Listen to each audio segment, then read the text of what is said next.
안녕하세요. 절대값TV의 명품 PD 한PD입니다. 강남의 아파트 가격도 4개월 만에 하락 전환했다고 합니다. 한국부동산원에 따르면 제가 불과 한 1, 2주 전에 결국 강남도 하락할 수밖에 없다 라고 말씀드렸고, 마지막으로 버블이 붕괴하는 것도 강남의 가능성이 많다라고 이야기를 했어요. 드디어 강남이 하락 전환을 했다는 거예요. 강남이 하락으로 전환할 수밖에 없는 게 이미 그 징조가 송파구의 아파트들, 잠실의 엘리트 세 군데 아파트가 이미 폭락을 하고 있잖아요. 자, 그곳에서 폭락을 하고 있고 그곳이 안 오르면 강남도 올라갈 수 없어요. 자, 오히려 강남이 그동안 올랐던 것은 풍선 효과 때문에 올랐다라고 보셔야 될 것 같아요. 그것뿐만이 아니라 서울의 전세 가격도 낙폭이 점점 커지고 있다. 상승론자들의 그 상승의 전망을 강하게 뒷받침했던 게 서울 경기도권의 전세가 폭등, 8월에 전세 대란이 일어나면서 전세 가격의 폭등으로 8월 이후에 집값은 다시 강세를 뛸 거라 했는데 결국은 그 전망이 다 틀리고 있어요. 전세 가격도 낙폭이 커지고 있다라는 거예요.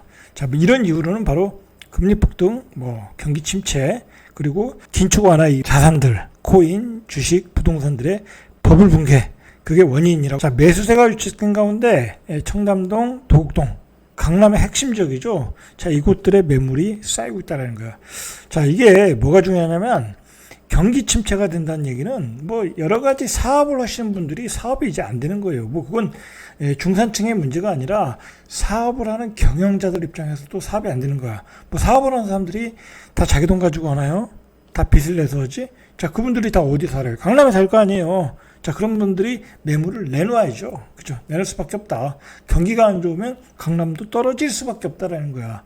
강남 불패라는 거는 있을 수가 없고 있지도 않는 얘기예요. 장기적으로, 중장기적으로 꾸준하게 오른다. 한 30% 빠진 다음에 다시 오른다. 그런 얘기예요. 그런 얘기. 그건 누구나 할 수 있는 얘기잖아요. 중요한 거는 하락, 폭락의 사이클이 온다라는 거예요. 강남도. 자, 이미 송파에서 예고편을 펴주고 있었던 거예요. 만약에 똘똘한 한 채는 계속 오른다. 강남이 불패가 된다. 그러면 송파도 계속 올랐어야죠. 최소한 송파의 핵심적 아파트는 계속 올랐어야 되는 거예요. 그러나 송파도 급락을 하고 있다라는 거예요. 7일 한국부동산원 조사에 따르면 이번 주 서울 아파트 가격이 0.03 떨어지면서 6주 연속 하락세를 하고 있어요. 특히 중저가 아파트가 몰려있는 노도강 지역. 자, 여기 이제 연끌을 많이 했죠. 노도강은 젊은 층들이 연끌을 어마어마하게 한대요. 많이 했어요. 자, 도봉구는 지난주 0.02%에서 금주 0.06 하락폭이 더 커지고 있어요. 자, 결국은 이제 노도강에서도 2억씩 빠지는 아파트가 나오는데 추가 급락이 있을 거라는 거예요. 노원구와 강북구는 0.08 하락폭이 더 커졌어요. 지난주에 0.07보다 하락폭이 더 커졌다. 자, 이게 결국은 프로의 이런 지역에서의 하락폭과 하락의 어떤 현상들이 어떻게 나타나냐면 바로 세종에서 나타난 것과 같이 똑같이 나타난 거예요. 자, 세종은 어마어마하게 빠지고 있잖아요. 마찬가지다. 강북의 노도강도 어마어마하게 빠진다 라고 보셔야 돼요. 자, 지금 하락의 초기예요. 자, 이게 뭐가 또 문제냐면 이 전세 가격이 하락을 반전했다는 거야. 양천구도 0.06, 여기는 학군이 좋은 지역이잖아요. 근데도 빠지고 있다. 강동구도 0.01, 노원구 0.04, 이게 다 학군 지역이잖아요. 서대문구 0.03, 강남구도 전세 가격이 하락하고 있다. 0.01. 자, 그러니까 8월 전세 달하는 허상이라는 얘기야, 허상. 이게 서울의 문제만이 아니라 서울과 그 외 지방과 모든 도시, 광역시에서 전세값 하락 현상이 나타나고 있다는 거예요. 이 전세값 하락 현상이 왜 중요하냐면 특히 갭 투자, 다주택자들이 물건들이 많거든요. 자, 그러면 전세 가격이 하락하면 속절없이 그 물건들이 이 전세값 하락에 못 견뎌서 역전세로 인해서 나오는 매물들이 쏟아져 나온다는 거야. 자, 그것뿐만이 아니라 이게 어디서 또 물건이 문제가 되냐면 이제 분양권 투자하시는 분들이 많거든요. 이제 분양권은 또 이게 또 투자하시는 분들이 무식하게 투자해. 이게 계약금만 치르면 되다 보니까 여러 사람 명의를 가지고 몇십 개씩 사시는 분들이 있어요. 몇십 개씩 법인으로 또 사시는 분도 있고. 자, 이게 또 쏟아지냐면 프리미엄을 받고 팔아야 되는데 지금 프리미엄이 오를 수가 없잖아요. 미분양이 되는 상태니까. 자, 그러다 보면 등기를 쳐야 돼. 등기를 치려니까 대출도 안 돼, 전세가율도 낮아, 그 다음에 취득세가 중과세잖아요. 자, 그러니까 다 울며 겨자 먹기로 던지고 있다. 자, 그러니까 이게 전세가 나가겠어요? 안 나가겠죠? 자, 이러한 더블 펀치를 맞고 있다. 전세값 하락과 분양권 물량에 쏟아진 현상으로 더블 펀치를 맞추고 있다. 자, 그래서 전세 가격이 좀 하락을 하고 있는 거예요. 거기다가 대출이자가 폭등하다 보니까 사람들이 전세로 살 바에는 월세로 사는 게 낫다는 거야.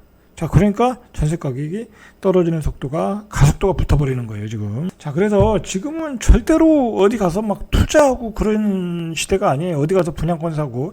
그러니까 지금 제일 코미디 같은 상황이, 대구에 조정지구 해제됐다고 해서 막 그 분양권을 계약하신 분들이 제일 어이없는 행동을 하고 있는 거예요. 지금 다른 지방은 다 분양권이 마피로 가고 있는데 그 고분양가에 분양한 것을 산다. 그것도 앞으로 3, 4년 동안은 공급 물량이 쏟아지는 대구에서 산다. 어이가 없는 상황이죠. 자, 그분들 역시 이제 나중에 다 마피로 나오게 되는 거예요. 자, 전세값이 뚝뚝 떨어지고 있는데, 예를 들면 성남 분당구의 임해동, 이 지역은 이제 전세 가격이 강세 지역이잖아요.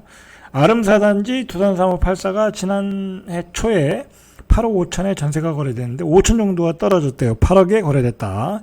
132제곱미터의 경우 9억대 중반대 가격이 형성됐는데 올해는 8억대다. 자, 이거 그러면 갭 투자하신 분들은 뭐 1억 또는 1억 5천 막 그렇게 메꿔줘야 돼. 예? 그게 쉽지 않겠죠? 자, 그러면 그분들이 이제 매매로 내놓는 거야. 근데 매매가 팔리지가 않네. 자, 이런 악순환이 되풀이 되고. 자, 그래서 전세 매물이 지금 65%가량 매물이 증가하고 있다라는 거예요. 자, 이게 상황이 심각해요. 다주택자 입장에서는. 자, 이런 전세 가격의 약세 원인 역시 금리 폭등, 전세 대출 감소, 그래서 역전세가 몰려오고 있다. 자, 차라리 월세가 저렴하다. 역전 현상이 확산되고 있다라고 보시면 되겠죠. 자, 송파구의 가락동 헬리오시티가 지난달까지만 해도 전세 보증금이 한 11억에서 12억이었는데 최근에는 9억대래. 그럼 3억이 떨어진 거잖아요. 가장 그 송파에서 인기 있는 아파트인데 3억이 떨어졌다. 전세 대란이 올 줄 알았는데, 그러니까 이게 뭔가 문제가 있다라는 거잖아요. 그 원인은 금리 폭등이에요. 금리 폭등. 자, 25개 자치구간인데 24개의 전세 가격, 24개구의 전세 가격이 떨어지고 있다. 특히 많이 떨어지는 지역이 종로구, 용산구, 강북구, 이런 지역들이 많이 떨어지고 있다. 자, 전문가들이 그 이유를 찾아봤어요. 전세 보증금과 대출 이자 부담, 월세를 갈아타는 수요가 많다. 이거 제가 한두 달 전부터 계속 이야기했어요. 전세를 살 사람들이 월세로 가니까 결국은 전세 매물이 남아돌 것이다. 결국은 역전세가 일어나고 그게 매물로 다 튕겨 나올 것이다 라고 이야기했어요. 그리고 두 번째 이유는 경기도 인천 수도권으로 이동을 한다는 거죠. 여기서 전세를 못 구하니까 이자 부담이 너무 크니까. 그래서 서울의 전세 대란은 싸그리 사라졌다 라고 보시면 될 것 같아요. 지금 집값 하락의 그 징후를 보여주는 게 6월 전국 아파트 낙찰가율이 93.8, 올해 최저치를 기록하고 있다고 그래요. 이 경매 시장의 낙찰가율은 집값을 전망하는데 어떤 지표가 되거든요. 자, 전세가율도 떨어지고 있다. 그리고 전세 가격도 하락세이고 매물도 증가하고 있다. 자, 미분양으로 분양권 매물도 증가하고 있다. 자, 그리고 역전세 상황이다. 그리고 금리는 폭등하고 있고 앞으로 기준금리는 더욱 올라간다. 빅스텝, 자이언트 스텝으로 지금 가고 있잖아요. 미국과 우리나라가. 자, 그리고 그런 사이에 상승론자들은 방송에서 다 사라졌어. 불과 2, 3개월 전만 해도 뭐 나와가지고 8월 전세 대란이니 정말 8월 이후에는 집값은 다시 급등한다라고 했던 사람들이 많죠. 그거 다 유명한 사람들이에요. 그 사람들. 그 짜잘한 사람도 아니야. 그 부동산 업계에서 나름대로 인지도가 있고 유명한 사람들인데 그분들이 다 들어갔어요. 그러니까 상승한다는 얘기를 못 하죠, 지금. 그렇죠? 그러니까 또 이상한 얘기를 하더라고. 자, 이제 남은 것은 이제 폭락이 어느 정도로 오느냐. 폭락의 기간이 얼마나 짧게 갈 수 있느냐. 그런 거가 이제 어떤 그 논쟁거리이지. 이제 하락 추세로 들어간 것은 확실하다. 라고 보셔야 될 것 같아요. 이상 절대값TV의 명품 PD 한PD였습니다.